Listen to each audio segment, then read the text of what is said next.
गॾियल क़ौमुनि वारे इदारे जूं रिपोर्टूं आहिनि त गुज़िरियल हिकु ॾहाके खां पूरी दुनिया में स्कूलनि जो पूराव मुकमिल थी न सघियो आहे। जॾहिं त हिकु ॿी रिपोर्ट में इहो बि ॼाणायो वियो आहे त पूरी दुनिया में 60 करोड़ ॿार स्कूल त वञनि था पर उते कुझु बि सिखनि नथा। गॾियल क़ौमुनि वारे इदारे पंहिंजी रिपोर्ट में इहो बि ॼाणायो आहे त दुनिया जा 10 मुल्क अहिड़ा बि आहिनि जिते घणे भाङे नियाणियुनि जो को बि स्कूल मौजूदु न आहे। उन्हनि मुल्कनि बाबति इहो पिणु चयो वियो आहे त उन्हनि मुल्कनि में रहंदड़ माण्हू या त ग़ुर्बत ऐं बीमारियुनि में मुब्तला आहिनि या ग़िज़ाई खोट ऐं जंगियुनि खे मुंहुं ॾेई रहिया आहिनि।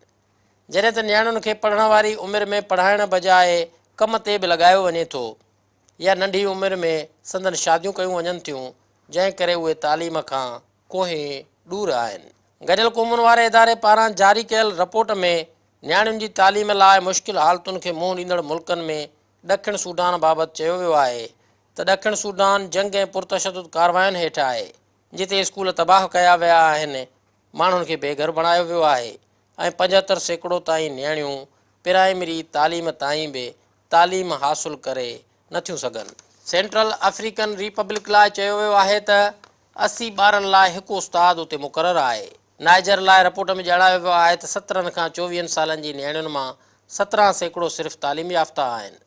अफ़गानिस्तान में पिणु छोकिरनि जी भेट में स्कूल वेंदड़ छोकिरियुनि जो तइदादु तमामु घटि ॼाणायो वियो आहे। चाड में पिणु छोकिरियुनि जी तालीम वारे मामले ते मुआशी ऐं मुआशरती रुकावटूं लिखियूं वियूं आहिनि। गॾियल क़ौमुनि वारे इदारे माली मुल्क बाबति रिपोर्ट में ॼाणायो आहे त 38% छोकिरियूं प्राइमरी ताईं तालीम हासिलु कनि थियूं। गनी में 25 सालनि खां मथे उमिरि वारियूं छोकिरियूं घणे भाङे 1 साल खां वधीक पढ़ी नथियूं सघनि। बुर्किना फासो में सिर्फ़ु 1% छोकिरियूं सेकेंडरी ताईं तालीम मुकमिल कनि थियूं। अहिड़े नमूने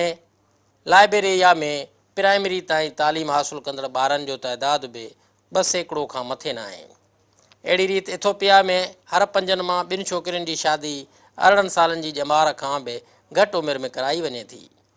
जॾहिं त गॾियल क़ौमुनि वारे इदारे पंहिंजी रिपोर्ट में इहो बि ॼाणायो आहे त उस्तादनि जी खोट दुनिया जे हड़नी ग़रीब मुल्कनि में आहे। इन खां सवाइ गुज़िरियल साल जी हिकु रिपोर्ट में गॾियल क़ौमुनि वारे इदारे पूरी दुनिया अंदरि घटि में घटि 1 करोड़ 90 लख उस्ताद भर्ती करणु ज़रूरी करार ॾिना हुआ। गॾियल क़ौमुनि वारे इदारे जी रिपोर्ट खां पोइ जॾहिं सिंध जे तालीमी सरिश्ते ॾांहुं नज़र डोड़ाइजे थी त सिंध में हिन वक़्तु तालीम जी बहितरी लाइ बायोमेट्रिक सिस्टम हड़नी ज़िलनि अंदरि आणण जूं कोशिशूं थी रहियूं आहिनि ऐं अबरो सबरो इहो कमु बि नज़र अचे थो त घोस्ट उस्तादनि खे घर भेड़ो करण लाइ रिथाबंदी थींदे नज़रे थी, जंहिंजो बायोमेट्रिक सिस्टम हिकु दलील आहे। पाण जॾहिं अहिड़ी ॻाल्हियुनि खे ॾिसूं था त पोइ ॿिए पासे सोचणु लॻूं था त उस्तादनि जी हाज़ुरी या स्कूल हुजणु न हुजणु हिकु अलॻि बहसु आहे। पर मजमूई तौरु पूरी सिंध अंदरि ॿारनि जो स्कूल में दाख़िलु थियणु या न थियणु सो इंतिहाई अहम मसइलो आहे, छो त हिन वक़्तु इहे बि रिपोर्टूं आहिनि त तालीम वारो खातो दाख़िला टारगेट पूरो करे न सघियो आहे ऐं हिन वक़्तु हलंदड़ साल जी रिपोर्टुनि मूजिबि त 5 खां 16 सालनि वारी ॼमार वारा 50% ॿार अञा सूदो स्कूलनि में दाख़िलु थी न सघिया आहिनि, जिन मां 61% नियाणियूं पिणु स्कूलनि में दाख़िलु थी न सघियूं आहिनि।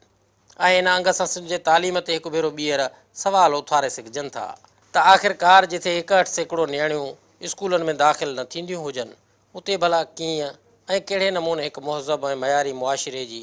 तामीर मुमकिन थी सघंदी ऐं आख़िरकार कहिड़ीअ रीति असां पंहिंजो तालीमी मयार बहितरु करे सघंदासूं। तंहिं करे बायोमेट्रिक निज़ाम बि बहितरु, घोस्ट उस्तादनि खे घर भेड़ो करण बि शानदारु कमु, स्कूलनि में बुनियादी सहूलियतुनि जे पूरा लाइ जाखोड़ बि तारीफ़ जोगी, पर नियाणियुनि तोड़े छोकिरनि जी दाख़िला जो टारगेट पूरो करणु बि इंतिहाई अहम आहे, जंहिं ते बि तालीम वारे खाते खे क़दम खणणु खपनि त जीअं सिंध जी तालीम में बहितरी जी उमेदु पैदा थी सघे ऐं सिंध जे बिगड़ियल तालीमी निज़ाम लाइ ईअं न थिए जो गॾियल क़ौमुनि जे इदारे खे वरी ईंदड़ साल पंहिंजी रिपोर्ट में इहो लिखिणो पवे त दुनिया जे 10 न बल्कि 10 खां वधंदड़ मुल्कनि में पाकिस्तान ऐं पाकिस्तान जो सूबो सिंध बि शामिलु आहे जिथे नियाणियुनि जी तालीम जो को बि बंदोबस्तु न आहे, जिथे उस्ताद